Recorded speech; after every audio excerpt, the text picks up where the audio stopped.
Vamos seguir. Nós estamos no capítulo 10, que é o último capítulo do livro de Esdras. E nós temos um assunto hoje muito desafiador. Ao longo de toda a história de Israel, desde que o Senhor prometeu na sua entrada na terra prometida, havia uma ordem severa: não se misture com o povo dessa terra. Em outras palavras, o Senhor queria que o judeu tivesse uma raça completamente comprometida com o seu reino, com a sua palavra. Não se misture com as mulheres estrangeiras, pagãs, porque elas servem a outros deuses, porque elas andam por outros caminhos, e com certeza elas vão perverter o coração daqueles que, mesmo com boas intenções, querem servir a Deus, não conseguirão. Um bom exemplo disso é o do Salomão. A Bíblia diz que Salomão foi o homem mais sábio de toda a história. Diz a Bíblia que antes dele, claro, não estamos falando de Jesus, mas em termos de homem normal, antes dele não teve ninguém igual e depois dele também não. Então foi o homem mais sábio que esse planeta Terra conseguiu colocar. Entretanto, o próprio Salomão, no final da sua vida, cometeu alguns desatinos, saiu do propósito de Deus, andou pelo caminho da idolatria, e a Bíblia explica isso de uma maneira muito simples. As mulheres, que ele só tinha 1000, perverteram o seu coração. Então, é possível que mulheres estrangeiras, pagãs, que não andam com Deus, que não servem a Deus, que têm outras crenças, elas também pervertem o coração dos homens. Até porque, não sei se vocês podem imaginar, os homens muito velhos se casavam com mulheres muito jovens. Então, quando eles são homens velhos e casados com mulheres jovens, no começo da vida, enquanto eles estão durões, eles dão as ordens. Mas quem dá a ordem velho? Quando envelhece mesmo de verdade, quem dá as ordens? O cara está andando lá com uma bengalinha, aí a mulher diz: senta, levanta, come, não come, toma um remédio, não, deita, não, aqui não, para lá, vira para lá, toma banho, vai, volta para cá. E ele vai obedecendo todas as regras, porque não é mais aquele homem forte, né? Ainda que um homem no meio da vida, com 50, tudo bem, aí casa com uma mulher de 20, quando chega que ele está com 90, aí ele tem que seguir as ordens. Então, esses homens, obviamente, quando chega no final das coisas, eles vão dizer o que Salomão fez. Construiu templos e deuses e altares para suas mulheres, porque os pedidos delas eram mais ordem do que a própria ordem do rei. Elas perverteram o seu coração. Então Deus estabeleceu essas regras. Não se case com essas mulheres estranhas. O jugo desigual é algo que vai trazer grandes transtornos para a fé de Israel, para o contexto espiritual de Israel. Isso é uma coisa que Deus não admitia. E disse então Deus: não dê das suas filhas aos filhos deles, e nem tome das filhas deles para seus filhos. Não se misturem com eles, porque o Senhor não se agrada disso. E o Senhor acabou considerando isso uma abominação ao longo da vida. E então, quando os homens foram para o cativeiro, e as ordens eram as mesmas: seguir a Deus. E por que eles foram para o cativeiro? Por causa da desobediência, porque fizeram tudo errado, porque tudo que Deus mandou fazer, eles não fizeram. E o Senhor está trazendo de volta agora, dado as suas promessas, dado a sua aliança com Davi, e em preservar a sua origem real, Deus diz: volta para lá, e deu ordem aos reis, e os reis liberaram Israel de volta, o judeu de volta, e lá vem Judá, todo pronto para servir, mas eles carregavam consigo agora, outra vez, o mesmo pecado. Haviam se casado com mulheres estrangeiras, e eram muitos homens, inclusive sacerdotes e levitas, uma quantidade até considerável, e isso com certeza traria grandes consequências para Israel, para o judeu. E aí então, o que isso, quando essa notícia chega, nós vimos isso já no capítulo 9, no início, e foi espantoso. Esdras diz: meu Deus, ele puxou a barba, arrancou os cabelos, chorou diante de Deus. O que pode, como é que pode uma coisa dessa? Então, nós vamos voltar tudo a estaca zero. Nós fomos para o cativeiro por causa disso também. Porque isso é uma cadeia, né? Envolve-se com a mulher estrangeira, e da mulher estrangeira envolve-se com os deuses. E com todos os seus paganismos, e com todos os seus ismos, e com todas as suas crenças. E, consequentemente, arcarão com as responsabilidades dessa punição que o Senhor, com certeza, vai se irar contra o povo. E eu sempre lembro a vocês que os cultos pagãos naquela história, naquela época, não se relacionava apenas ao fato de adorar um pedaço de madeira, ou de ferro, ou de feno, alguma coisa que tivesse na frente deles, como um pedaço de pau. Não, havia também as suas culturas, as suas orgias e todo tipo de aberração, de imoralidade que eles praticavam. E por isso, se tornava ainda pior e mais desagradável aos olhos de Deus.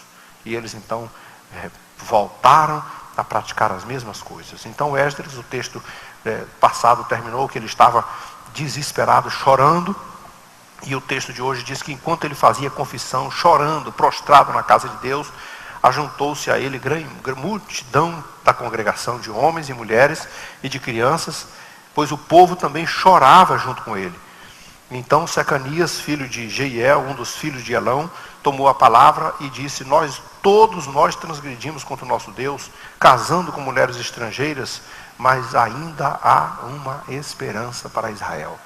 Então, esse capítulo de hoje começa com uma situação bem interessante. Como foi que Esdras solucionou isso? Ele poderia ter usado um pouco da sua liderança, da sua autoridade, ele poderia ter usado a sua força, ele poderia ter feito no punho e tentado agir de forma... Ele estava até, de certa forma, com a voz de comando. Mas ele fez uma coisa que poucos líderes se lembrariam de fazer.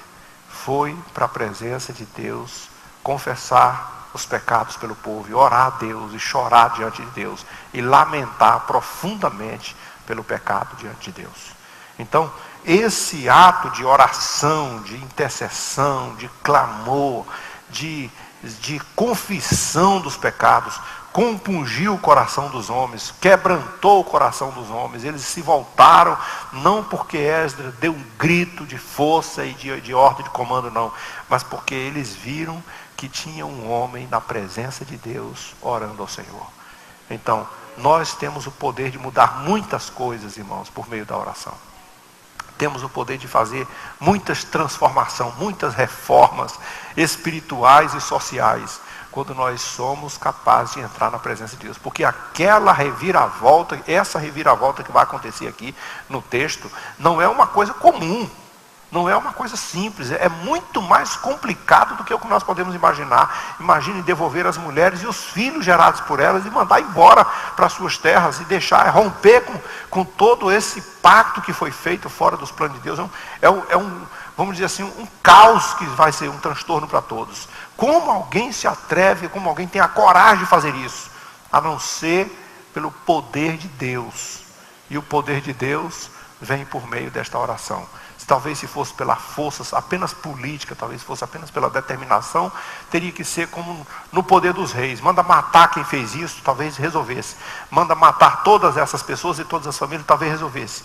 Mas para resolver aos olhos de Deus, da forma como Esdras fez, somente na presença de Deus. Mas então ele disse: olha, estamos dispostos a fazer aliança com Deus, de despedirmos nossas mulheres e os filhos que elas geraram, segundo o conselho do Senhor, e todos os que tremem diante de nosso Deus, façam segundo a lei. Então tu te levanta daí, porque isso é coisa da tua incumbência, e nós seremos contigo. Então agora vamos convocar o povo, todos os homens, todas as mulheres, e toda a população, todo mundo que voltou do cativeiro. Vamos dizer assim, vamos fazer uma reunião, um ajuntamento, vamos nos congregar aqui, porque nós temos um assunto de grande importância para ser tratado com o povo de Deus. E olha só, juntar esse povo também não seria uma coisa muito fácil. O texto diz que estava no período de grandes chuvas. Então não é o momento, você sabe que quando a gente faz um culto aqui e cai assim uns 3 pingos d'água antes do culto, a gente tem pelo menos uns 30% de pessoas a menos. E se chover mesmo para valer, é pouca gente que aparece. Porque o crente é o sal, eu não sei se é porque talvez até venha, né? A gente não vê, né? Porque é o sal da terra e se dissolve na água, talvez. Mas não é bem assim, não. É porque o povo tem medo da chuva. Mas esse povo aqui não teve essa opção de faltar em virtude da chuva. Chovendo ou fazendo sol, todos deveriam comparecer. E então a ordem foi: levantou-se Esdras e ajuramentou os principais sacerdotes e levitas e todo Israel, que fariam segundo essa palavra. E eles juraram. Esdras se retirou de diante da casa de Deus, entrou na câmara de Joanã, filho de Eliasibe, e não comeu e nem bebeu água, porque pranteava por causa da transgressão. Ou seja, ele jejuava diante de Deus por causa da transgressão do povo. Então, algumas coisas se resolvem realmente na presença de Deus. Eu costumo dizer que tem coisa que leva você em todo lugar. Na nossa cultura, por exemplo, as pessoas dizem que o dinheiro coloca você onde você quer. E você entra, tem lugar que você, para entrar, tem que estar com o carro bem aparentado, tem que ser um carrão. Você bate lá, os caras nem perguntam, mandam entrar direto. Tem lugar que para entrar tem que estar de terno, muito bem vestido e muito bem alinhado. Tem lugar para entrar, tem que ter um amigo muito pistolão, muito rico, muito poderoso, influente, para dizer: abra aí, deixa ele entrar. Tem lugar que para entrar tem que ter muito dinheiro no bolso e muitas condições. Mas eu vou dizer uma coisa para você: tem lugar que para entrar você só consegue se for de joelho. Não tem pistolão, não tem dinheiro, não tem poder político, não tem status, não tem nada. Tem lugar que você só entra se for por meio da oração. Esse homem, Esdras, sabia disso e por isso ele se prostrou diante de Deus. Eu não sei em quantos lugares da vida você já quis entrar. Eu não sei quantas barreiras você já quis quebrar. Mas tem coisa que você já sabe, que não adianta falar com o governador, nem com o pastor, nem com o presidente. Não adianta arrumar um saquetel de dinheiro, não adianta arrumar fama, força física, intelectual, não adianta. Tem coisa que você só entra se você orar. É na presença de Deus. E Esdras sabia disso. Então ele fez passar um pregão. Essa opção ninguém tinha. Essa opção de dizer: choveu. Está chovendo, ninguém pode ir. O que vamos fazer? Ora, existe uma coisa grave para ser resolvida, um pecado grave que tem que ser resolvido de uma forma intensa, porque esse problema pode trazer outras consequências e pode levar o povo de volta para o cativeiro, porque é a mão de Deus, e o Senhor não fala, vamos dizer assim, tem coisa que Deus vai dando uma chance, vai dando outra, mas tem hora que diz assim: meu filho, eu falei para você que isso não podia acontecer, mas aconteceu. Então, morra-se quem morrer.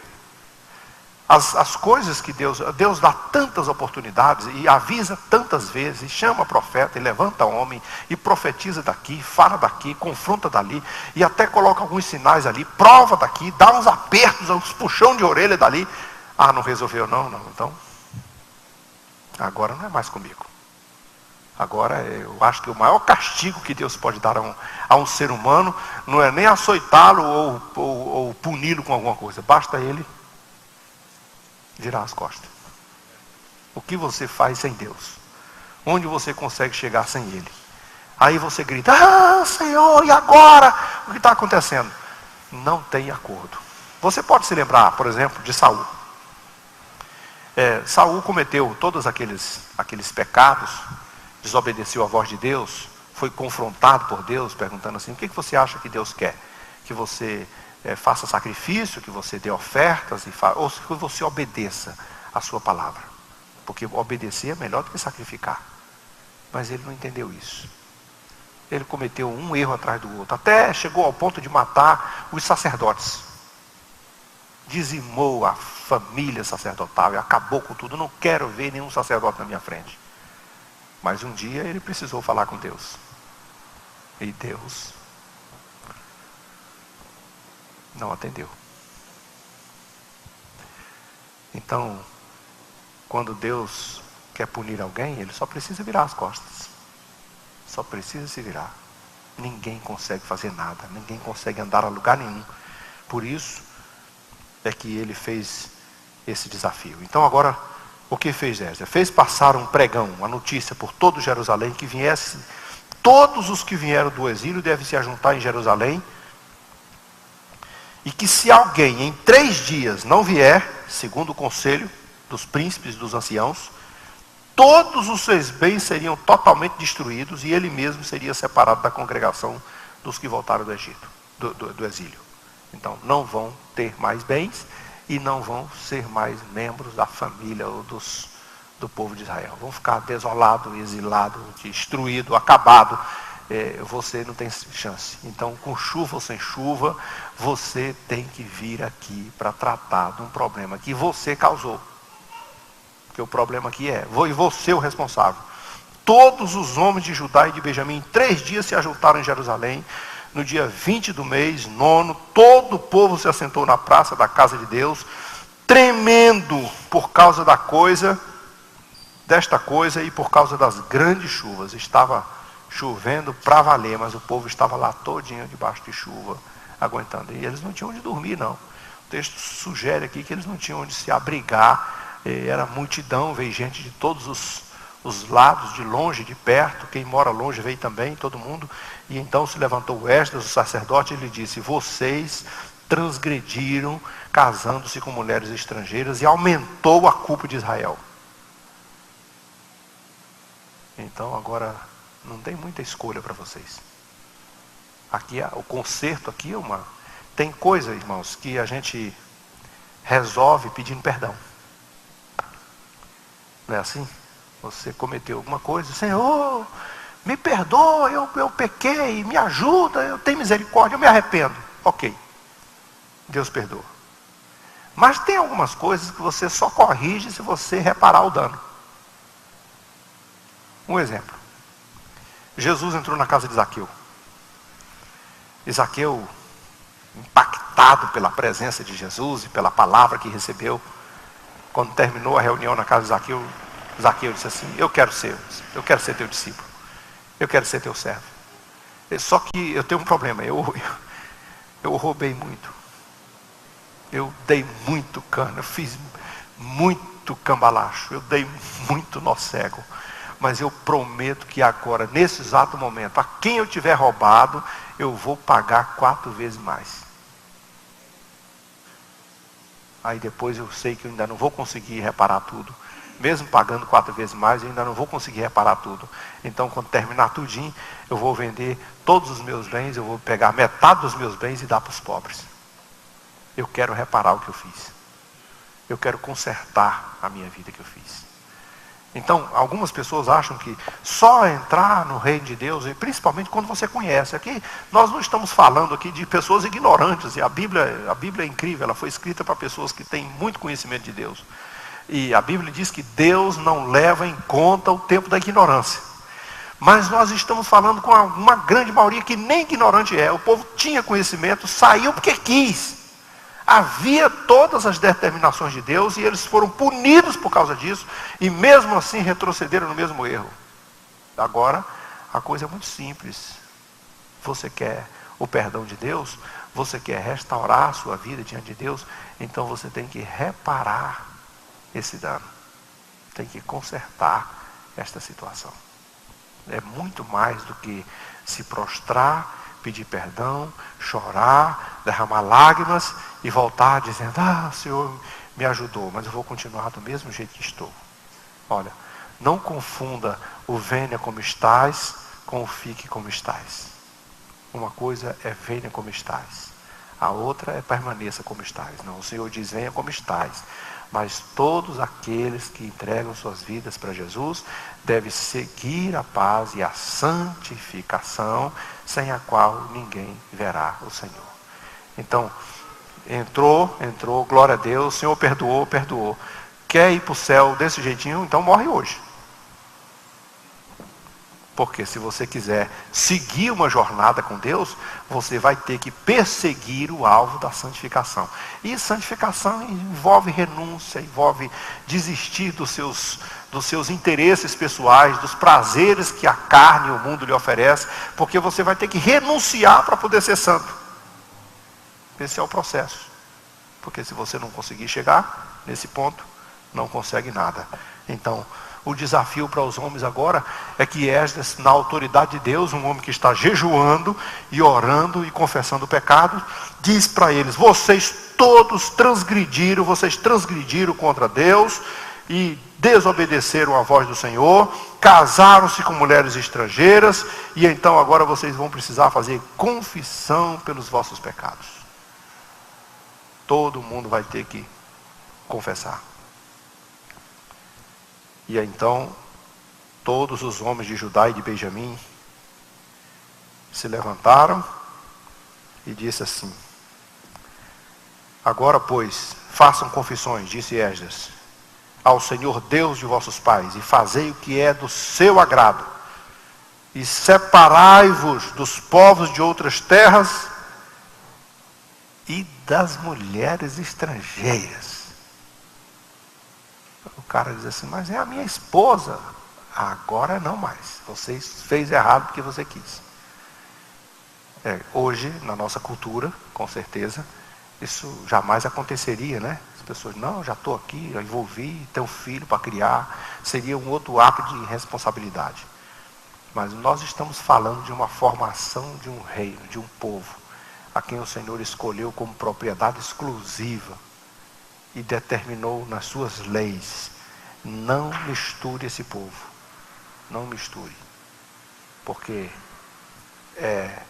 o texto que Paulo usa sobre o jugo desigual na carta aos Coríntios, segunda carta, capítulo 6, é que tentar juntar o ímpio e o santo é como tentar colocar Deus e o diabo para fazer negócio juntos.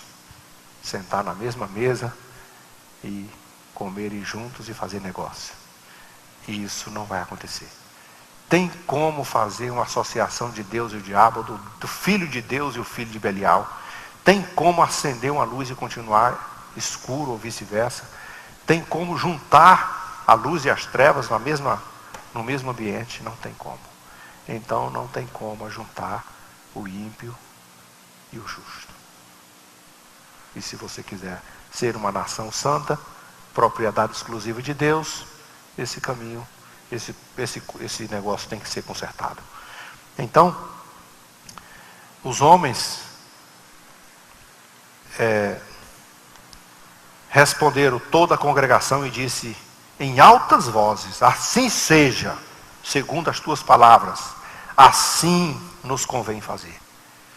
Porém o povo é muito, e sendo também muito grande o período da chuva, de muitas chuvas grandes, não podemos ficar aqui fora nessa chuva, e isso não é coisa que se resolve em 1 ou 2 dias.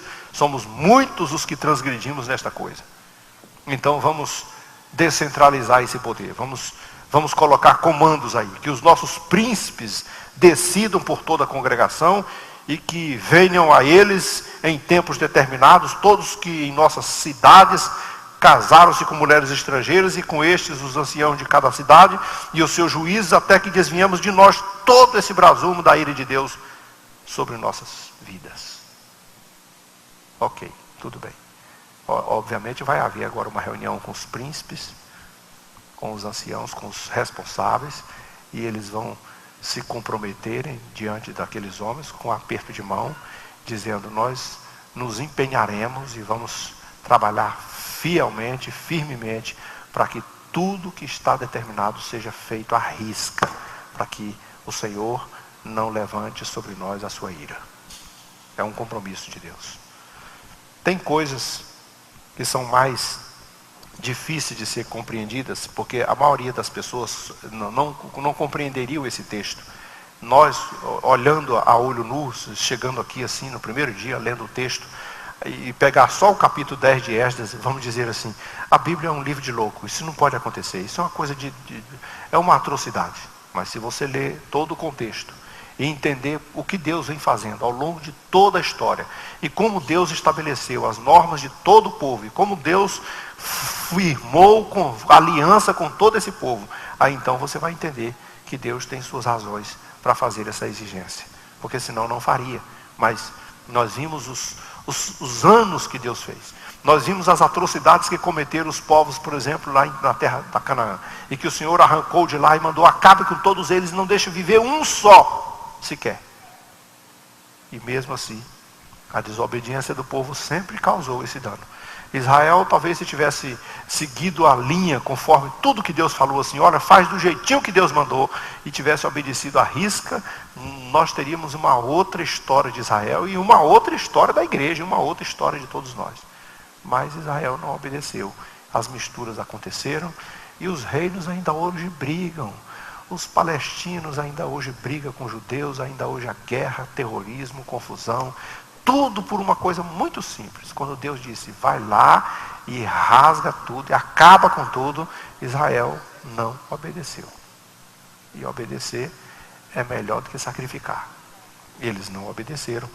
Então, o texto diz que, tem um versículo 15, diz que Jonatas, filho de Azael, e Jazeías, filho de Tiquivá, se opuseram a essa decisão. Mesulão e Sabetai, que eram levitas, também apoiaram e fizeram o que deram na telha. Mas o texto também não entra em detalhe, mas parece que a sua oposição não resultou em nada, porque como todas as grandes reuniões, foi decidido isso aqui, seja feito isso aqui, ou então você vai arcar com as consequências. Então, logo se apaga isso. Fizeram assim, voltaram do exílio. Então Esdras, os sacerdotes, e elegeu nominalmente os homens, cabeças de família, segundo a casa de seus pais, que se assentaram no dia 1º do 10º mês para inquirir esta coisa. E concluíram no dia 1º do 1º mês a respeito de todos os homens que se casaram com mulheres estrangeiras. Acharam-se dentre os filhos de sacerdotes, aqui eu não li todos, mas eram 17 sacerdotes, 10 levitas e 86 homens comuns. Todos eles casaram com mulheres estrangeiras e tiveram que devolver essas mulheres para suas terras com os filhos que elas haviam gerado dessa união.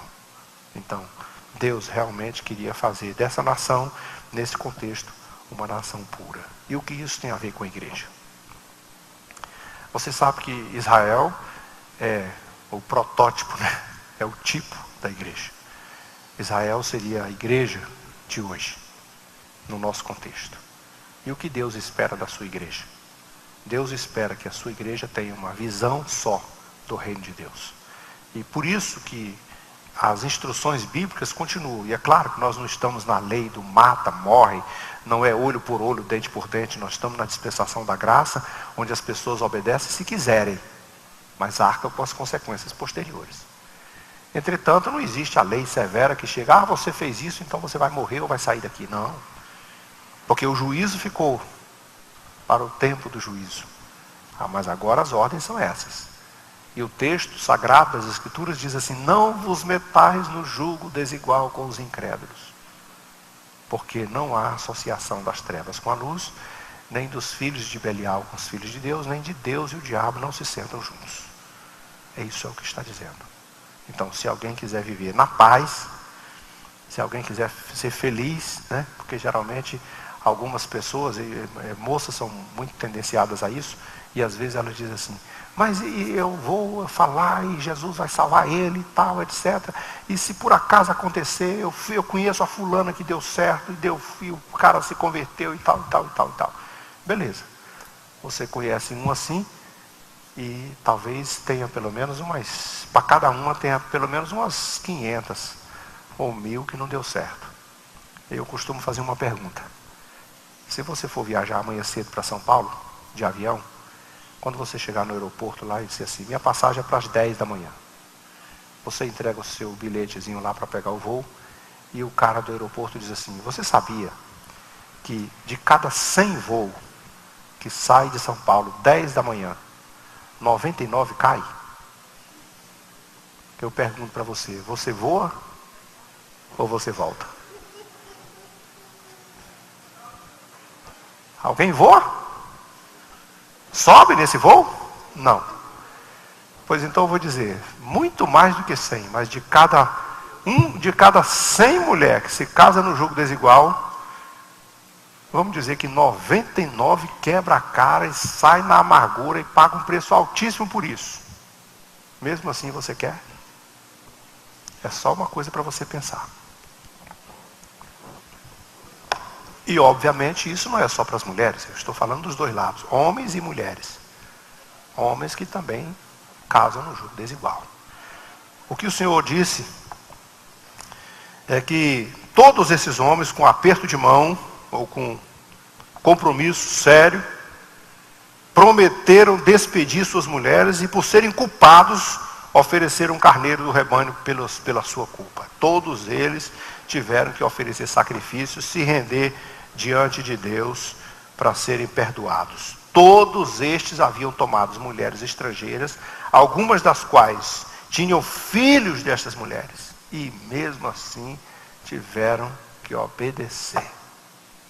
Então, melhor é obedecer do que sacrificar. Amém? Vamos orar ao Senhor.